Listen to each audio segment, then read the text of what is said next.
Pneumonia மாதிரி இருக்கு. இத்தனை நாள என்ன பண்ணிக்கிட்டு இருந்தமா? மழையில வேற தூக்கிட்டு வந்திருக்கியம்மா. குழந்தைங்க விஷயத்துல அலட்சியமா இருக்க வேண்டியது. நீங்களே டாக்டர் ஆயிடுறீங்க, அதான் அதிகமாயிருக்கு. உன் மகனை உடனே சிட்டிக்கு கூட்டிட்டு போகலனா இவன் பழைக்க மாட்டான். உடம்பு சுடுதேன்னு கூட்டிட்டு வந்தா என் பையன் உசுர பத்தி பேசுறியா நீ?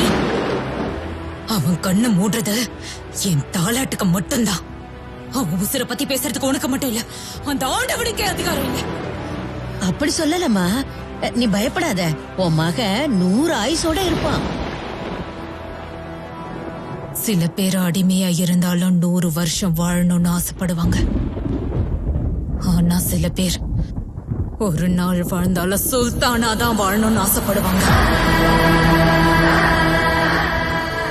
ஒருவேளை இன்னைக்கு இவன் செத்துட்டா என் வார்த்தையை நிறைவேற்ற யோக்கியதை இவனுக்கு இல்லைன்னு நினைச்சு மறந்துடுவேன். ஆனா இந்த மோசமான உலகத்துல இவன் இருக்கிற வரைக்கும் என் ஆசையை நிறைவேற்ற சுல்தானாவாதான் இருக்கணும். மனதில் விதைத்த வார்த்தை நினைவிருக்கும்.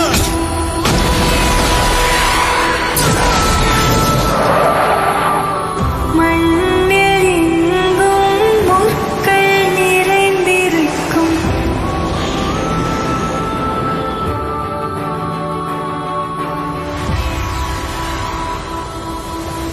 நடைகள் எதையும் மகனே வென்று வா. கடைசியா அவன் சாகுற நாள் வந்தாலும் அவனுக்கு பாட கற்ற வேலை கூட யாருக்கும் கிடைக்காது.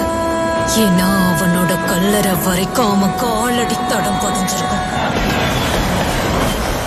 அன்னைக்கு 2 சம்பவம் நடந்தது. அந்த இடமும் அழிஞ்சது.